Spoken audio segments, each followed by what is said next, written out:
The door softly closed behind me. The soft glow of the yellow lights from the Chili's that I just left and spent 12 hours at throughout the whole shift, running food and getting yelled at by customers. It was cold out. It was the middle of winter in 2018. I had just gotten the job as a server. Even though I was supposed to go back to the Arby's and become a manager there, I was headed off to college soon, and I needed to make some money. I remember looking out into this empty parking lot. The snow was drifting slowly down to the ground. I turned around and I looked at my manager and gave him a wave. His name was Derek. Derek wanted to be a drummer. He had aspirations of touring and being in a band, and he did tour. He toured kind of throughout the Midwest and apparently some of the South until one day he was caught doing H in the back of a tour van, and he spent some time in county. He told me that when things got better, he would start being a drummer again. He would find a new band because the leader of his last band was caught smuggling something or another down in Miami a couple years after he got locked up. He was 50 when he told me that story. And when he got out of county, it was 20 years prior to him telling that story. But there was something about his smile through that window as I saw the reflection of myself through that glass. I tried not to think about it. I walked over to my 2001 Ford Focus station wagon that was rusting away, its trim nearly entirely a different color. I had parked unknowingly under a streetlight in the middle of a Meijer parking lot. And for a moment, I stood there in silence, allowing the void around me to kind of settle in as I looked up to the sky, looking as these snowflakes fell throughout the air and into the streetlight, parking lot light. And I allowed myself for that moment, if there ever was one, for that to be my moment in life. And I took it in. That station wagon led me throughout much of my youth, my young adult years. And I had a lot of good stories for it. It would later on, of course, be used in some kind of car rally in Singapore after I had sent it out. And my mom gave me her hand-me-down car throughout the rest of college. I was hungry, and so I walked over to the Meijer to get some food. I was trying to bulk at the time. I ate one quesadilla salad. It was the highest calorie per dollar you could get while working at a Chili's that wasn't brisket or ribs that would take away 2 hours of the work I had put in. I picked up 2 Hungry Mans. I think I remember seeing they had a mascot or a person. I went out to the checkout line and I started scanning this food that I bought. And I was the only person there. I noticed that the girl who was working the self-checkout was eyeballing me from the second that I walked in. Short, average-looking person. And out of the corner of my eyes, I saw them walk up to me, slowly. She said, "Hey, are you Zach?" And I put my card into the card reader. And without even answering, she said, "Hey, just so you know, one of your friends was pretending to be you and talked to me as you, and I fell in love with you for half a year. And then I later learned on it was one of your friends that did it. Just thought you should know." I felt a cold wash over my body. Because the person that they named, that friend, was someone I hadn't talked to in years. Someone who I thought was a little weird, a little odd. You know, I played ASO soccer with them. But because of their disposition, I found better friends in different places.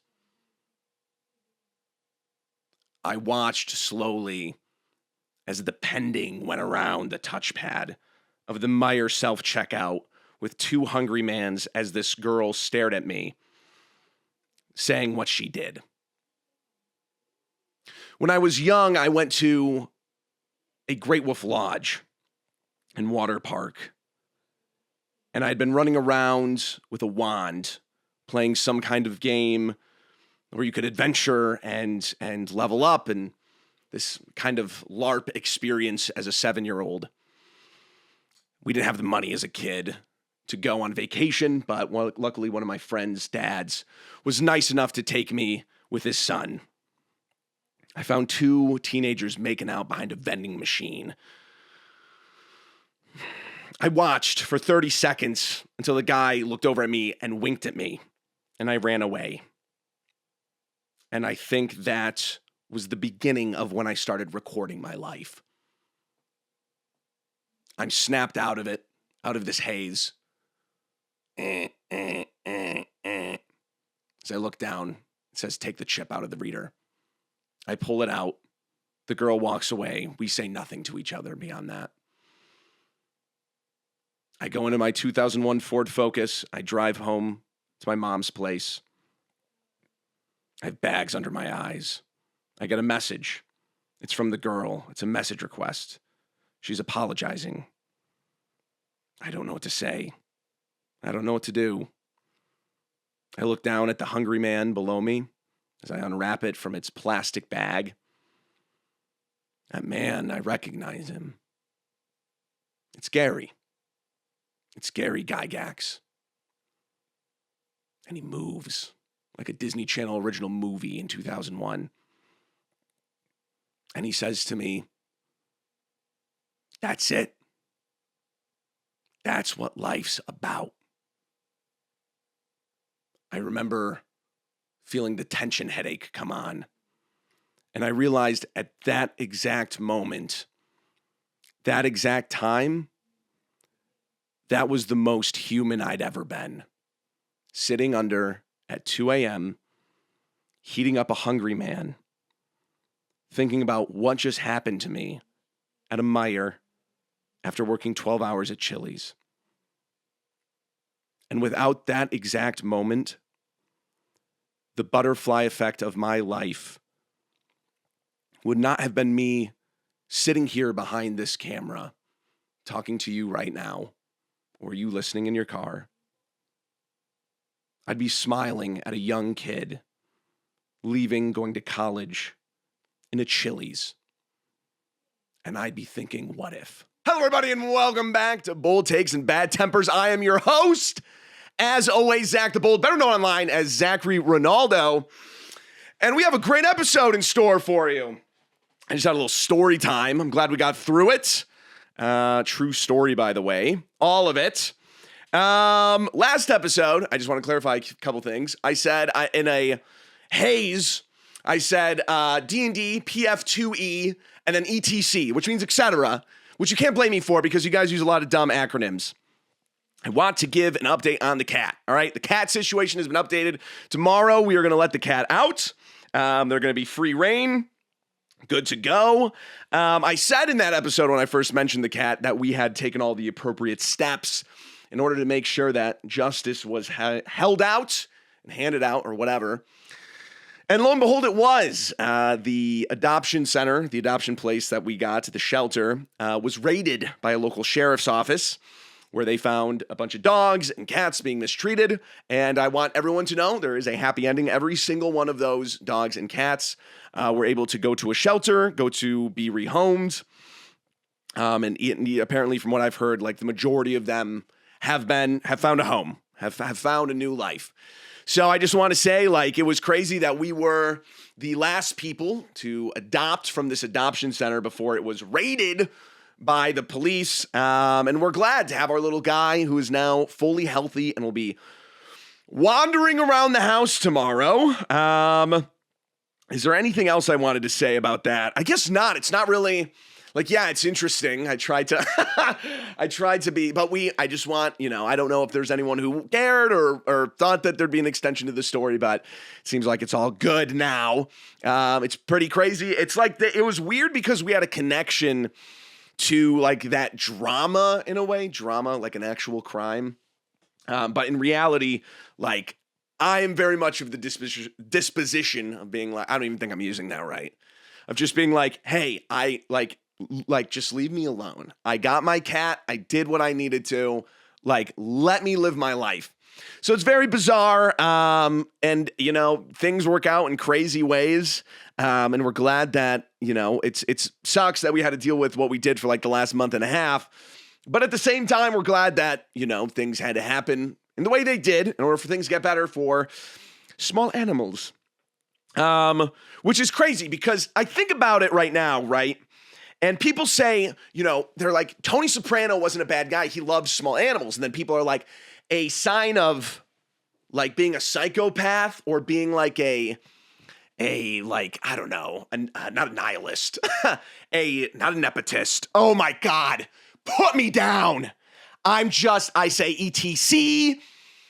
I said last episode, I was born in the trash. I was born in the lint collector of a public drying machine.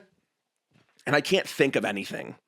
I go online and it's just like everyone's telling me how much smarter they are than I am. And I'm the little court jester. I'm the little court jester doing the dance. Anyways, I'm totally blanking. It doesn't matter. But essentially, yeah, things are good, and we're all gonna be fine. All right. Another thing I want to talk about. Okay, so update on my last. Not many people said stuff about this, but I want to be very clear because it seems very disingenuous to me to say like, oh, I haven't finished Corners, and then I go on to say that I played like 40 games of Arena in the span of like a day or two. That was not true. That was hyperbole. I know I literally followed it up by saying. This is true and honest. I'm not joking. But I think it was like, I don't know, 12 games maybe. Like it felt like 40 to 50. And we're not talking about Magic much this episode, but I want to like say, like I'm not neglecting trying to create anything, right? And I don't owe anyone to say that or whatever. But I thought like when I saw a couple commenters say something about that, I was like, oh, that's like so bad of me to actually think like, oh, Corners isn't out because I'm too busy playing Magic the Gathering Arena, right? I'm working so hard on Corners. For those who don't know, because I haven't actually made it called Corners yet, but it is the office-style parody where I review old Advanced Dungeons & Dragons modules, and most likely later on to be like 3rd edition modules and whatever. The thing is that this piece of work, this module I'm doing, is double the length of the one I typically do. So no matter what, it's going to be a longer episode. However, the pacing is really bad on the episode. And I want to make sure that I can figure that out because I'm not at the point where I'm like, it's not like Winds of Winter in the sense of, you guys should watch, Corners is going to be like Winds of Winter, right? But no, it's not in the sense of like, it needs to be perfect because of the hype or whatever, or like, I just want it to be perfect, so it'll never not be perfect. It'll never be perfect, so I'll never work on it. I'm working hard on it, but it's just like the pacing of the episode, because there is going to be a time you can be like, oh, just do a part 2. There's not enough to balance out the first and second half of this module to make it a 2-parter episode. And eventually, right, I might do Horde of the Dragon Queen. I might do some kind of 3rd edition. And those modules are like 180 pages long. So if I'm expected to do something that's like 68 pages and make 2 episodes on it, what are those episodes going to look like? 3-parters? So I seriously think I can make a good, I'm hoping 40 to 50 minute episode. I still think that's a little long. I don't know. I'd rather not make a 40 to 50 minute episode about this module without ruining the pacing because like I'm trying to also review unironically the modules for what they are. And this one's a bit more over the top than it is just like bad. So I'm working very hard on it. A lot of things keep coming up. A couple of my trips in January were canceled. So I was able to work on a lot more stuff. That's why, oh my God, my contacts are dry. I'm dry. My lips are chapped. I want to get my gym grind again. I want to like be better. And it's like, I just want to, I don't know. I don't know what to say at this point, right? That isn't like I want to be on Trenbolone. That's a joke. Have you seen the Trend Twins? Do you guys remember the Trend Twins? I don't know if you guys know who they are because this is a Dungeons and Dragons podcast. God dang it, my eyes are so dry. But it's crazy to see, like, people age like at 4 times the rate on steroids. So don't do them. Don't do them. Listen, long story short, Corners is like a passion project in the sense that I really, really care about it. And I don't want to feel like I have so many deadlines for so many other things that I really don't want Corners to have a deadline. I think going, like, as I make every episode, I get better and better and better at writing them in the sense of, like, my workflow. I guess I should say that. Every episode, my workflow gets better. It gets tighter. The thing is this was double the amount. We had a lot of deadlines for a lot of projects, a lot of long forms that were coming out. And at the same time, I'm, like, trying to make short forms. And as you've noticed in probably a couple of them, like, I shot in a barn, I shot in a bar, I shot in a couple other places. And so it's like I'm going to locations, and the locations take days. And, you know, sometimes, like, if I need to go to a location, I have to wait a couple days for the location to be open and this and that. And so it's like I love Corners, but at the same time, we're moving in like a month, and we're going to have way more space.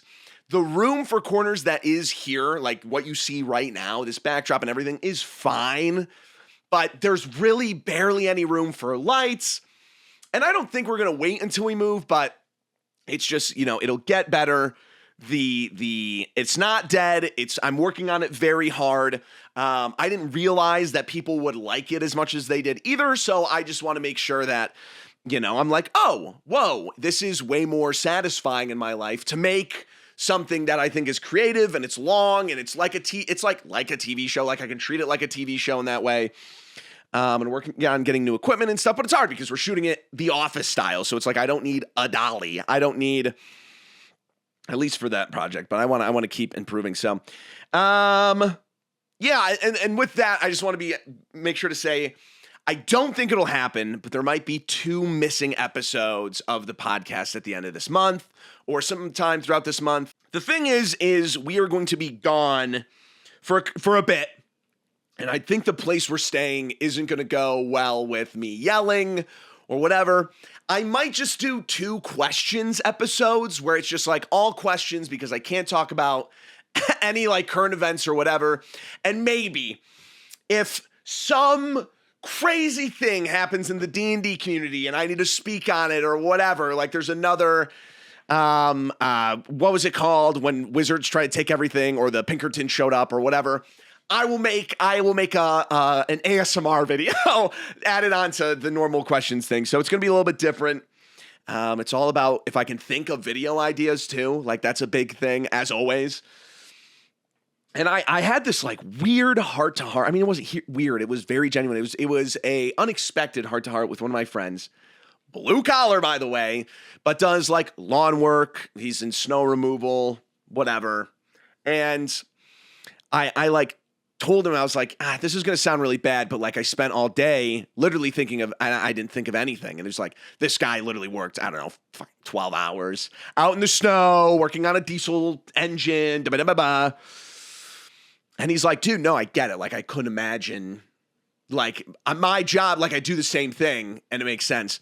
And it was crazy. It was, I don't know, maybe I have talked about this before, but it was a new conversation I just had, and it was very reassuring just to be like, wow, it would be easier if I just made reaction videos, or, every video was the podcast. I think that would actually be really hard because we do this every week. And, sometimes I monologued about eating Hungry Men after, is that what it's called, by the way? Am I stupid? Did they ever have like a mascot? Maybe not. And so that's kind of like my updates. I haven't done much this week. I've been sedentary. I watch literally the seasons change outside. I'm on my phone. I've been trying to get better. I think I've been doing a little bit better off my phone. I just don't know what to do. I feel like I need a Tamagotchi. I feel like I need a little Tamagotchi or something I can take care of. I need a chia pet.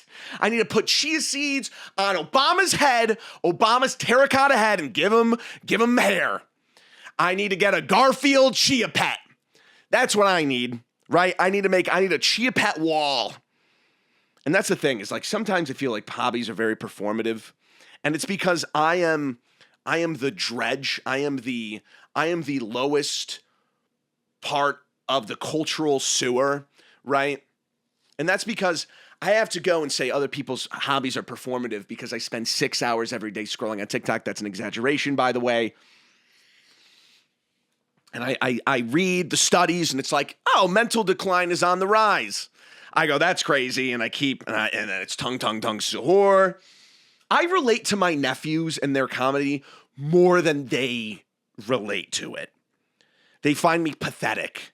They find me like Steve Buscemi holding a skateboard over my shoulder. And I don't know how to react to that. There isn't a moment where you see times have changed. You have an abrupt, someone says something to you. You go to a bar and you look around and everyone's younger than you. And that was your place in college. Newsflash, 5 years are gone. The thought of looking back into a Myers parking lot, is that anything? I'm the dad in Parasite. I'm pressing the light switch. I'm telling somebody to help me. You know who's out there? You know who's watching the light? It's myself in the future saying, get out of the basement and go do something. What are we talking about? This is a Dungeons and Dragons podcast. I try to look up if there was any news. And I know like the news segment is controversial and just any general news, because there was definitely nothing newsworthy that has happened the last few days. Could you imagine like one day I just like do the 180? Do you know like there was like an anime, I don't know anything about this. Maybe it's really bad. I don't know. But like apparently I was talking to some of my buddies and they were like, yeah, there's this like anime reviewer or something, and they turned like totally political. And they were like, and I'm like, what a bummer that is to just like, is that what I am for Magic? Like all my D&D people are like, he turned to Magic. And I'm in Magic and I'm miserable. Should we get into questions? I guess so. Hey, Zach, I love the pod and all your shorts, and hello from down under. I want to share something that happened in my game I'm running. For context, I'm a first-time DM running a Fendelver and below game for my friends. We are one session from the end of this year-long game. About 2/3 of the way through, my players dropped out. 2/3 of the way through, 2 players dropped out. A boyfriend who we've been friends with since high school and his girlfriend. All good. They just lost interest. But we agreed that their exit as players would be that they got kidnapped and we would all come together again to finish the story. This would have been awesome, except for the fact that they broke up a couple months later. The girlfriend broke up literally 2 weeks after the boyfriend bought his first house with the intent of moving in with her. They had been dating for 2 years. Now, instead of just killing her character off screen, I thought it would be fun to turn her into a boss fight, and getting the boyfriend's permission, I got to planning. We just completed said encounter, and it was awesome. She played a Ranger Drake Warden, so I had her turn into a Mind Flare fanatic that used a bow with psychic arrows atop an Elder Brain dragon. With the help of some Gith Yankee, they managed to slay her and save the boyfriend who she was trying to corrupt. Just wanted to share that. This is so funny. Listen, we've been on both sides of the barrel. I've been in front of the barrel. I've been behind the trigger. Let me tell you. I remember looking through the days of Snapchat and seeing exes burn the pictures and the sweatshirts and the Valentine's gifts. And on the other hand, I have been the person to be like, throw out the pictures and be with the guys. We would drink Mountain Dew and Fireball, and we'd get trashed. Were we in high school? Yes. Do I condone that? No. Were we past the 2-drink limit? Absolutely. I was in like Boxcar Children if it meant like the Iron Claw or whatever it's called. Haven't seen the movie, but I know Zac Efron's in it. You know what else Zac Efron's in? High School Musical. So what does that mean? I'm a boxcar child that's in high school, drinking Parrot Bay and Dr. Pepper. Why didn't we mix the two out the other way? I don't know. But that's what it was. I was with my friends. We would cry together. It'd be like that scene in Midsummer. We're holding each other, and for some reason, someone's pushing on my butt cheeks, and we're crying together, right? And that's okay. And that's okay. So I understand. I like how you wrote that into me. Zach, I gotta be honest, we made her character into an evil person and we slaughtered her. And I go, oh, really? Okay. Yeah, this is going out to everyone. Hopefully they don't watch this. Nah, they wouldn't. We just completed set encounters. Awesome. Just want to share this as I feel what could have been the classic D&D horror story post ended up as a really cool and memorable moment. At no point could this have been a horror story. They left. They broke up. You could have just had the guy come back and you never talk about the girl again. Instead, you're like, I have alleviated this by making it so that my boy has a cathartic moment where he eliminates the character his girlfriend was playing. And I'm supposed to go, oh, what a relief. What a relief. That is it. That's what it is. But I get it. I understand, right? Listen, all right, I was a bit around college. I was having fun, I broke some hearts, and that's okay, right? The thing is you gotta own up to it. You gotta own up to it, right? If you are out there breaking hearts and then you're like, actually, it's not me. Actually, I'm not the person that's wrong. And I'm not saying this guy is, right? But enough to, like this girl maybe, and you can break up with anyone for any reason that you think or whatever. But maybe she was just like, hey, maybe I'm messed up, whatever. And that's how I was in college. I'd break a couple hearts and I'd be like, hey, that was bad of me. And I'm objectively in the wrong. And, I look back and they were learning experiences. Do they make them any better? No, right? But you can't do that and then be like, well, I tried, like I did my best. Like knowing the situation, she knew I never really wanted to get with her, like whatever. And it's just like, you got to own up to it. You got to own up to it. I want to be in the salty splatoon. I want to be around with other people. I grew up in a laundry bin. The people around me, they were found, some of them were test tube babies, MK Ultra by the guy from BioShock. Yes, so what? They like blink at me and I have to make conversation with them and there's just no back and forth. On the other hand, I got another group of friends who have watched people's personalities and how they can benefit you because they think there's some kind of KGB spy and they need to think that but they're selling life insurance and cars and swindling people out of their money. And that's like that's the dichotomy of my life. I look over here and I get the fluoride stare and I look over here and they're saying my name 7 times because they're trying to MK Ultra me themselves. And I'm sitting there and I'm just like, where are my fellow Nosferatu, rat-eating, laundry bin boarding other people in my life? And then you find them, and that's great, right? It's like the lumberjack in Wolf Among Us, where you shatter a whiskey glass over their head. You know what I do? I predator handshake them, and I lift them up off the ground. Because you gotta come to terms with what you are. And you grow from them, right? Can we not... Now, the whole time, right, we're taking pictures and we can't live in the moment. I got boomer brain now. And it's like, I'm out there. I'm like, then it turns too performative. You take pictures. You're not living in the moment. You don't take pictures. You're a chud performative person and you're not going to grow up right. You talk to parents who give their kids iPads. I don't know anything about raising kids, but I've raised dinosaurs in Ark. Is it much different? I don't know. But what I do know is I don't give my dinosaurs and arcs an iPad. And then I go on Twitter and I read this propaganda. They're like, kids are trying to scroll through books like an iPhone. Do I believe it? Maybe. I don't know. I can't think for myself. I need a homepage. I need a For You page. The opinions need to be me. I need reaction GIFs and quote tweets. And I'm just sitting there and I'm hooked up to the Matrix machine thinking I'm a Nosferatu and Vampire the Masquerade. Instead, I'm like in a Calvin and Hobbes book. I'm a Screams the Speck of Dust, and then I'm a nihilist, and that's performative. So what is the best thing to do in the year of our Lord 2026? This is what you need to do, right? You need to run a game of D&D. You need to have it to where 2 people leave, and then the girl breaks up with the guy, and she sucks because he bought the house.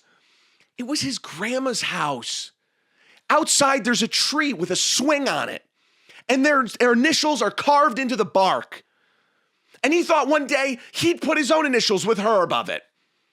He's got Hungry Men in the freezer, and he's got the mirror from Taxi Driver in his basement.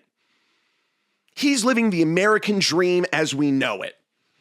He wakes up, he goes on his phone, he goes to work, comes back, goes on his phone, and he looks at the tree, and the girl's gone, and he closes his eyes, and he says, make it stop, make it stop, make it stop, and it won't. And it won't. So the one time that he has a moment of reprieve is to make it so that his buddy as a DM feels better for making the main villain his girlfriend in game. And people will try to psychologically analyze it. But for me, it makes sense. We've been there. And if you haven't, you're not at the Salty Splatoon. You're at Weenie Hut Jr. You're there in Weenie Hut Jr. in the Cloud District. I'm eating nails without milk. Involuntarily. What are we talking about? Yeah. There's no question. It's just a story. There's no question. I don't know why you think that, like, I was like, oh, what almost a nightmare story, D&D nightmare story. You really saved the day. Thank God. Dear Mr. Bold, longtime watcher, first time asker. My current party consists of many forever DMs plus myself, and we are collecting cards from the deck of many things. So you are a DM, okay, and you have the deck of many things. Already, right away, I'm like, this is not my game. Anytime the deck of many things comes up, like, it is literally detrimental. But if everyone's okay with it, whatever, that's fine. For example, during our last encounter, the gem card was encapsulated inside of an elemental.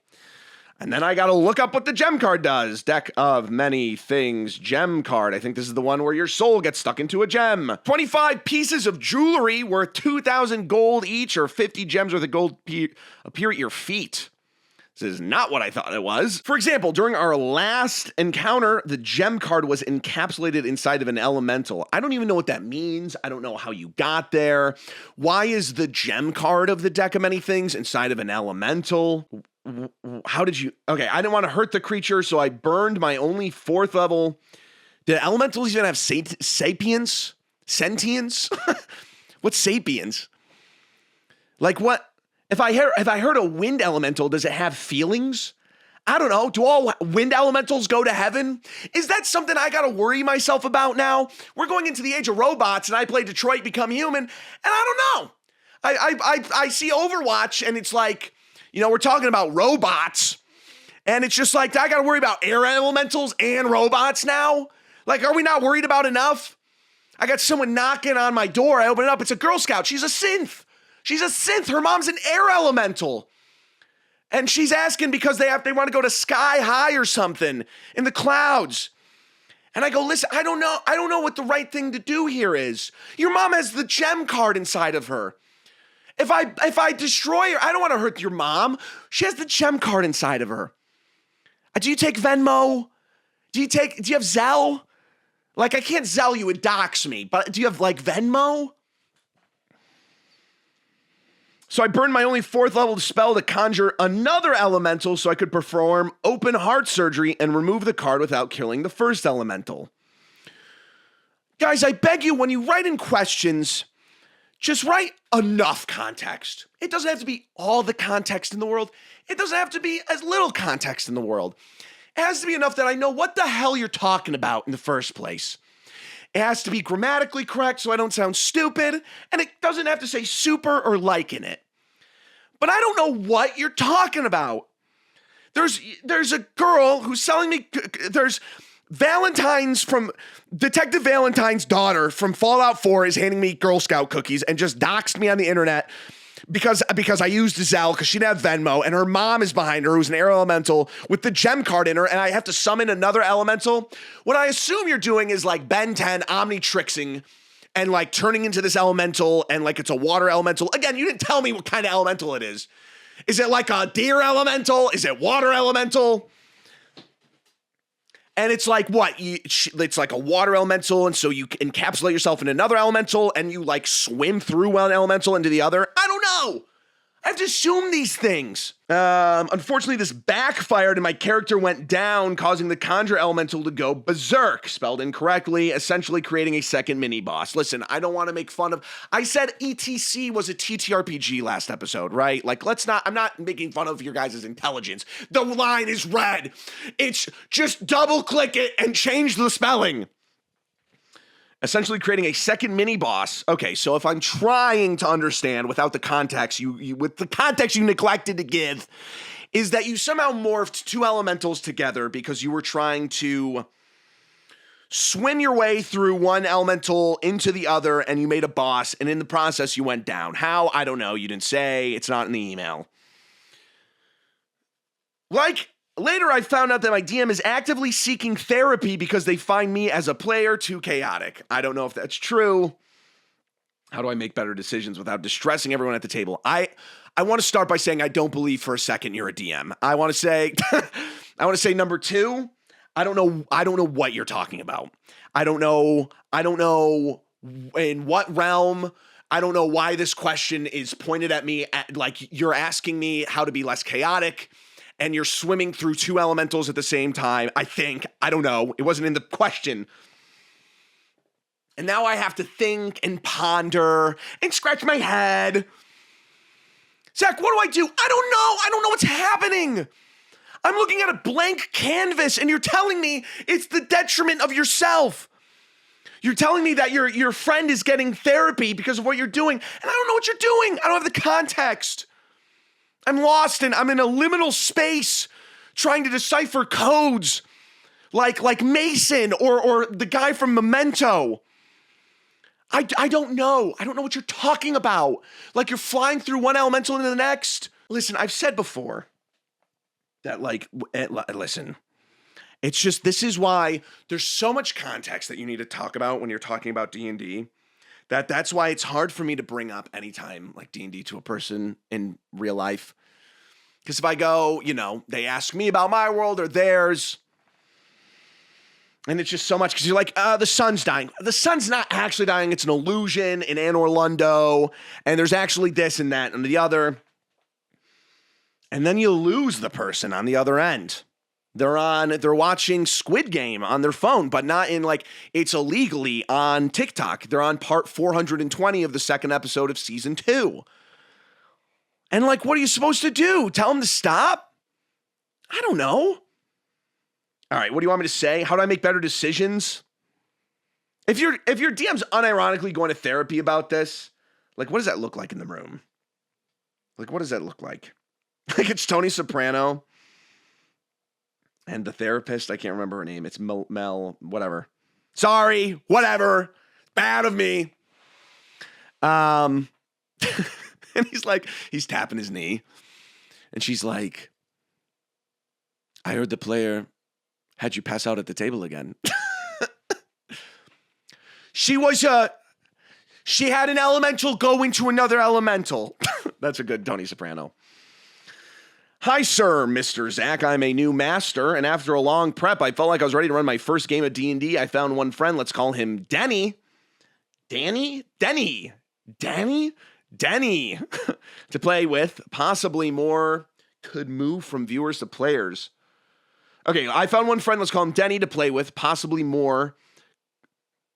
Okay, I'm really trying here. I found one friend. Let's call him Denny to play with. Possibly more could move from viewers to players. Perfect. I got it. I've done session 0 prep with Denny. He came up with the character. I came up with session 1. Oh, wait. Are you 1v1ing? Not 1v1ing, but are you playing with one-on-one with Denny and other people are just watching? I've done I've done session 0 prep with Denny. He came up with the character. I came up with session 1. We figured out a date to start, and it was all going good. However, somewhere halfway through the session, Denny started deviating from his character, a barbarian human who got isekai. Oh, dude. Oh, jeez. First time DM. I don't want to say anything. Into this fantasy world, starting crafting his own equipment like a Minecraft player. Dude, what? He's punching trees? Denny, come back to me.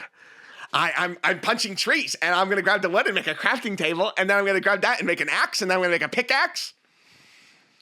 Before he reached the place where he was supposed to get his starting equipment, he already had 2 stone clubs covered with bat poop to possibly inflict the poison condition. Oh, whoa. Wow. Flashbang. Like Black Hawk Down. Denny is playing, he's playing Grounded, Ark Survival Evolved, 7 Days a Night, 7 Days to Die, The Long Dark. He's playing a survival game in like, and has made, how would a club, okay, he's like a Dothraki soldier, poisoning his paws, has a shield made of rusty lantern and metal mirror from bathroom in abandoned mining village. That's how it's written, by the way. Okay, so I don't know. You just like opened up the DMs. Listen, your first time DM. It's fine. If you want to, sometimes people have to learn through experience. If sometimes you get to the end of, because I'm sure the end of this question will be like, and it worked out great, and it was awesome, I have no question, I just wanted to brag. Sometimes we don't have to play in the back rooms. Sometimes we don't have to play with one person named Denny at the table who's playing 7 Days to Die and making and crafting things. Sometimes we just have to play a pre-written module. And maybe you can make a little homebrew. Maybe you listen to a little bit more Critical Role or something. I just don't know where, I don't think I've ever been in a place where I'm like, all right, and then go. And my players are like, I start punching trees and knock them down, and I make a crafting table and a furnace, and I start getting iron.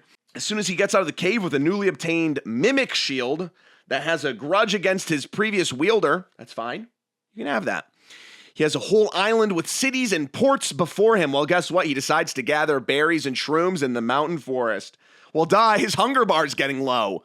What is wrong with this DM? His hunger bar's low. He's keeping track of it. He needs water and to go to bed. He's like, DM, my hunger bar is I'm literally hurting. I'm literally hurting. My hunger bar's all the way at the bottom.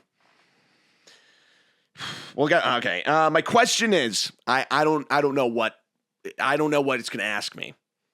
I'm trying to soak in these last moments before I have to read what this question is asking me. Because it could be a million things. How do I give such a player a story hook he'd actually be interested in taking without it feeling too forced? I know I can just drop you see a man pulling a beholder out of his bag of holding and casting and okay. I'm at a beach. I'm sitting alone by myself. My clothes are tattered. I'm watching my boat sink in the horizon. I'm there. Wilson's there. He's on a stick. He's talking to me. I got my Hungry Man box next to me. Gary Gygax is talking to me like Wilford Brimley because I don't know what his actual voice sounds like. And it starts to rain. It starts to pour. I run. I try to find some shelter. I can't. Luckily, someone stops me. It's an adventure. He tells me his name is Denny. He told me his name is Denny, and he's looking for berries. He saves my life. I'm in a debt to Denny. He said he has a wife. It's an air elemental and a daughter who is a synth trying to sell cookies. I look at him. I'm bewildered. On the other side of this island is a city, and I don't know what to do. So a man comes over, and he pulls out a beholder out of his bag and casts enlarge on it. I weep. I get on my knees, and I start weeping because it is the Odyssey. It is the best story ever told, the best story ever created. I get it now. I'm Tony Soprano. I am in the middle of My Fair Lady in the Midwest. It's an empty theater. My family's looking at me. My family's parents are looking at me. My ancestors, those who came before him, George Washington, Johnny Appleseed, as they look at me, they give me the gladiator's thumbs middle. I don't know what it means. I stand and I look at them. The synth daughter on my right, the air elemental wife to my left. The floor is gone from underneath me. The one that's holding me up is Denny. Like the berserk apocalypse, the eclipse is happening to me. Denny is coming out of the ground. He's looking at me, he's shaking me awake. I'm awake. I'm wiping down a table inside of a Chili's. I wanted to be a drummer. That was 30 years ago, and I can't come to terms with it. But if I do, I have nothing because I watched it all pass away from me. There was no synth daughter. There was no elemental wife. There was no Denny. It's me, holding this rag, smiling, waving out to the kid I see going to his 2001 Ford Focus.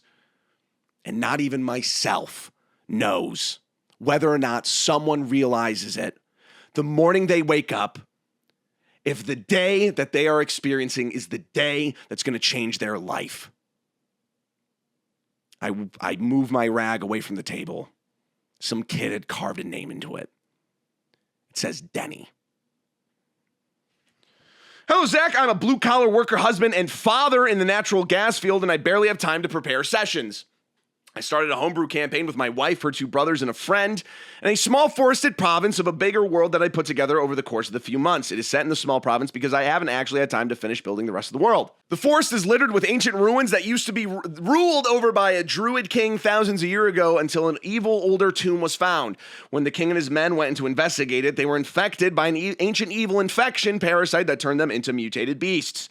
And the king's last action was to seal himself inside the tomb and to save the rest of the province. This parasite is heavily inspired by the flood from Halo because it was one of my favorite things while growing up. Players have been investigating ruins, collecting information, and fighting monsters that are essentially flood combat forms, and our last sessions ended on them finding the tomb and getting ready to enter. There's a little side note. Some kids know the flood as a Minecraft mod and not as Halo anymore. They don't know Captain Keys. They don't know seeing Captain Keys in the flood pod. They know it from a friggin' Minecraft mod. My problem is that I hate it.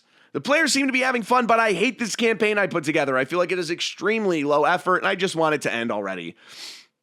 My original plans were if the party dies, a new campaign would pick up a year later after the province has been long lost. The new party would have to go finish off the BBEG before moving on to the next big thing, but I don't even want to do that anymore.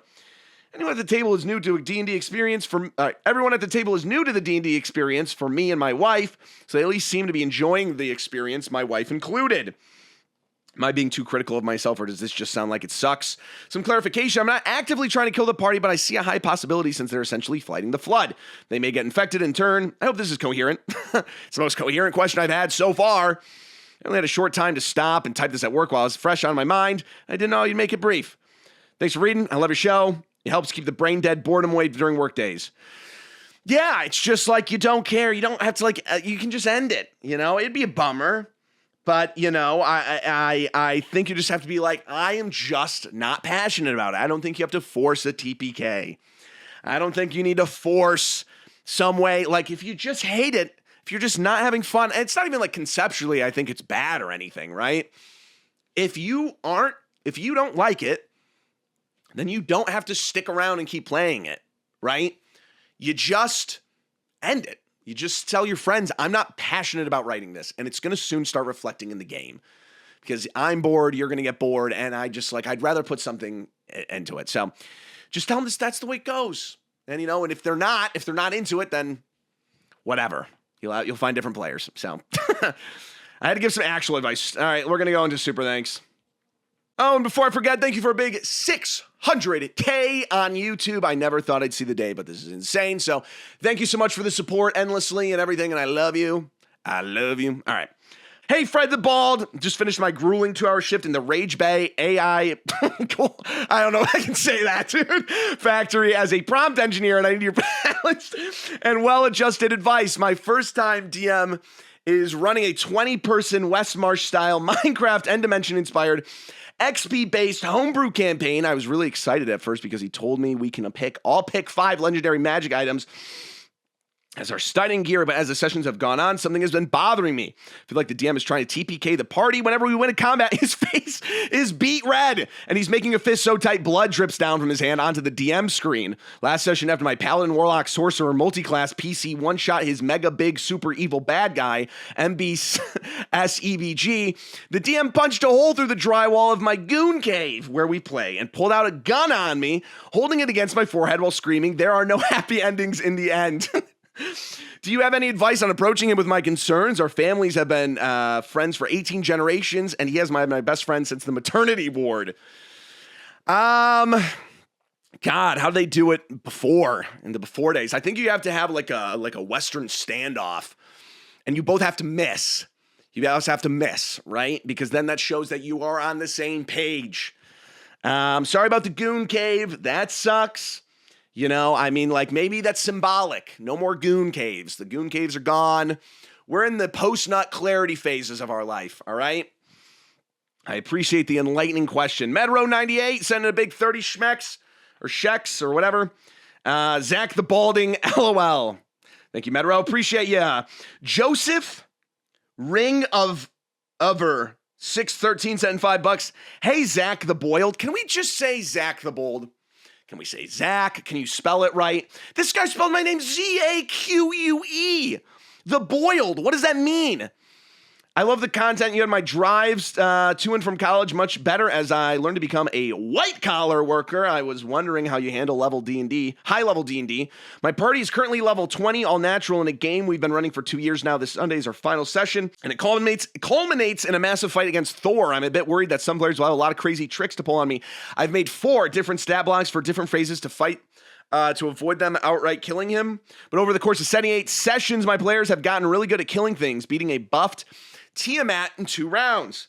As always, I love the content and hope and pray the best for you. Shout out James Gunn Rowland for always doing super things. Yeah, shout out. Okay, so unironically, and I'm not kidding here, the best thing, this is what worked for me, not sponsored, Ariadne's, oh my God, what is it? Ariadne's, A-R-I-A-D-N-E-S, Codex, that's what it is. I think it is Ariadne. Ariadnes Codex of Strings has level 20 bosses. Use the weakest one from the free PDF that they have and realize, and like, that's a good baseline because listen, my players, after fighting like a CR like 30 plus monster, still had resources at the end. If you are level 20, and this is level 20 strictly, kind of right now, just from what I'm saying, if you think your boss fight is hard, it's not hard enough. Listen, the biggest thing is you need minions. You need to spread people out, and you need to play smart. Don't be unfair, but listen, if you think your combat's going to be brutal, it might be. I mean, like 4 players died. Okay, maybe I should shut the fuck because I killed like 2 or 3 players on that combat. However, I do want to say, just so you know, it's going to be a lot worse than you think. So, great question. Appreciate it. Nikolai 7861 sent in 1,600 yen. Yes. 1,600 yen. Hail from the land of the rising sun, Japan. Just wanted to thank you for the content you make, both long and short, but especially for your podcast. It is a Tuesday night podcast for me due to time difference. That's crazy. I'm spitting everywhere. I don't mean to be. I'm sorry. I'm a little dehydrated. And for time difference in work, but when I get time to watch the newest episodes, you always accompany me to cheap Italian dinner. I thank you for that. May God bless you and keep you by his grace. May this year be blessed, and may you face your challenges head on, for we can't ignore them, but only grow for them. And learn how to appreciate our blessings even more than we do now. Sorry for the long opening, but I have a simple question. How do you deal with D&D withdrawals due to lack of sessions? The Lord be with you and your loved ones this year. Thank you. Appreciate you. Thank you, Nicolaki. And to use, of course, if you're eating Italian dinner out, and to use. I mean, it's Baldur's Gate. It's, listening to Dimension 20. I've been playing Warhammer Rogue Trader a lot. That's what I do. So for combat itch, Baldur's Gate, there's a lot of like mods for Baldur's Gate 2. There's always new content for that stuff. An RPG, playing Warhammer 40K Rogue Trader, some kind of like 2D isometric, I guess it's not 2D, 3D isometric view. Like CRPG is always fun. And then, I listen to D&D podcasts, or I read like books. So that's what I do, but it's hard. Or I work on my campaign. I'm spitting everywhere. Rice Method sent in $5. Just renamed the podcast Bad Takes and Worst Tempers at this point. Crying emoji. It got so depressing in the first 10 minutes. I had to shut it off and come back the next day on my commute. Really, though, I love the pod, and I've been binging the past uploads for the past few minutes. Keep up the good work. Just lighten up a bit when you feel your sanity start to slip. Hey, whoa. Those are some big accusations, all right? I'm just calling it like I see it, all right? No one is like, even, I'm glad. No one has been like, are you good? Oh, I guess one fact check. Listen, it's satirical, dude. We're all good. I'll keep it light and bright. And I'll tell you guys, you should do it on session 0. Zach, would you tone it down a little bit? You're a little loud, and you're a little angry and depressing. Yeah, let me tone it down. Let me scrunch myself into my little corner, and I can talk to you guys like this, and I can tell you, oh, thank you for sending in $5, and I really appreciate this. I'm going to be even quieter and even more tame. I'm so sorry that I didn't mean to be too sad. Did you guys know that you can actually improve this in your session 0? They're out there. The answers are out there. It's a filled landscape. Go over there, dude. Thanks for the $5, by the way. Appreciate it. Papillon 7210 sent in $10.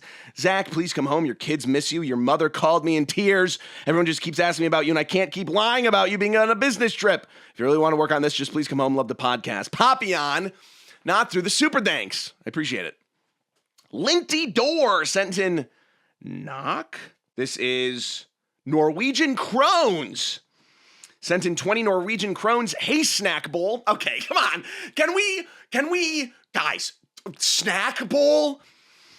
My players have gone off the rails. I feel like they're using me for my weekly entertainment. They force me to describe the weirdest things, like a gnome belly dancers dancing in and around the taverns, or ask me to describe the ogre's large bulging belly button, and then ask me, he's like Roadhog, and then ask me how many square meters of lint will fill in it. If I refuse, they moan and groan and tell me I break their immersion. What should I do? Blast them with the most detailed, gross descriptions.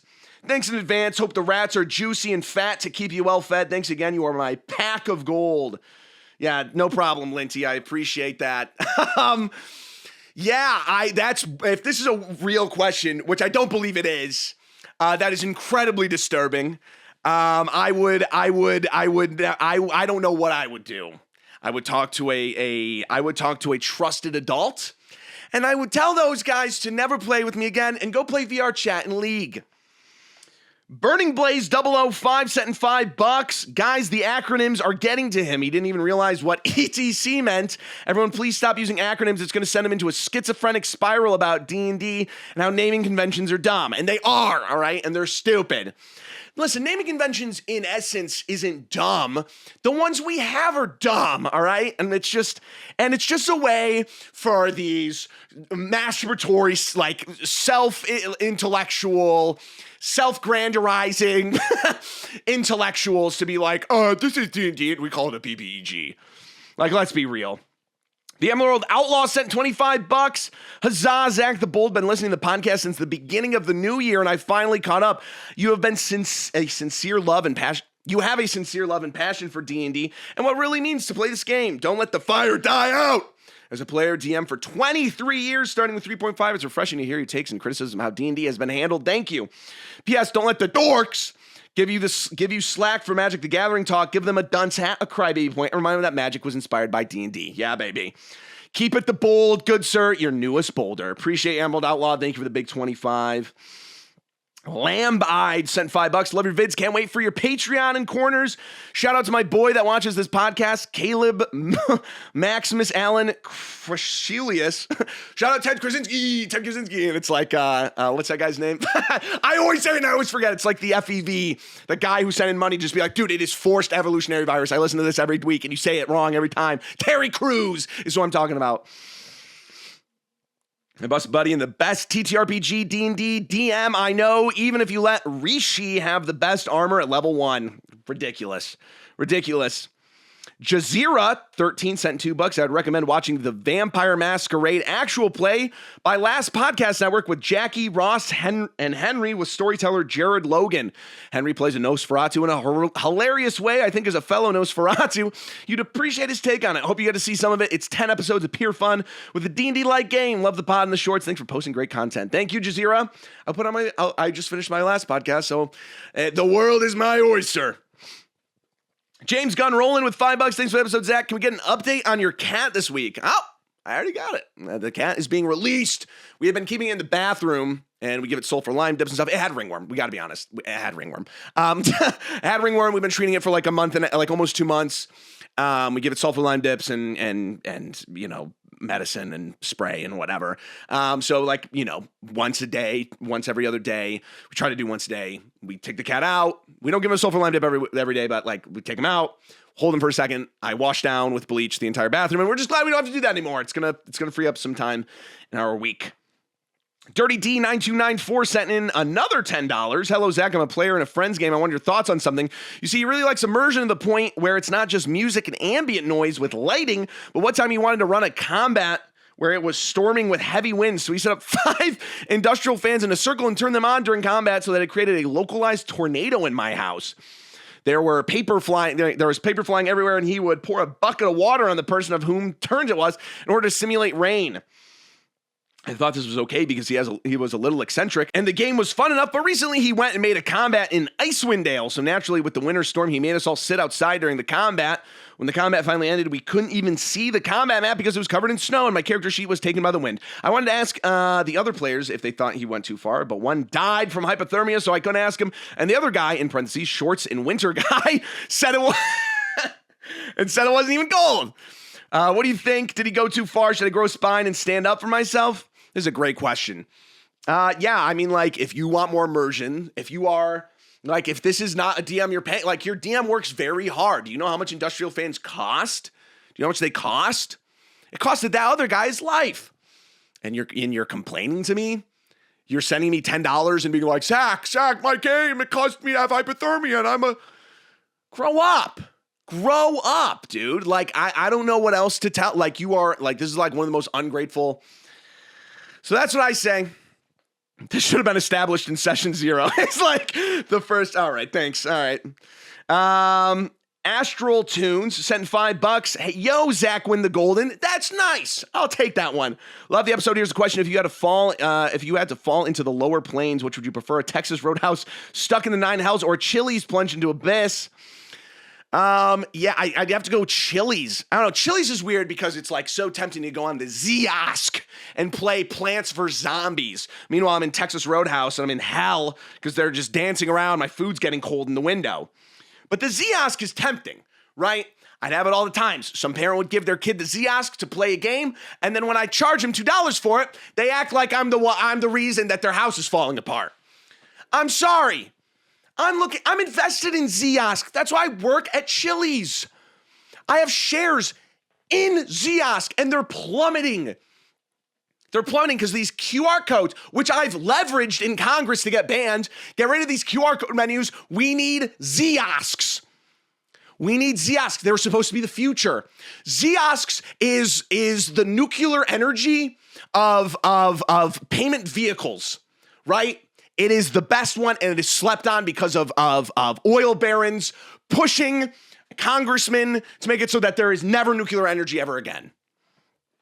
What was the question? I'd pick Chili's over Texas Roadhouse in any circumstance. Thank you, everyone, for tuning in. My name is Zach Ronaldo, better known online as Zach the Bold. I hope you have a great week.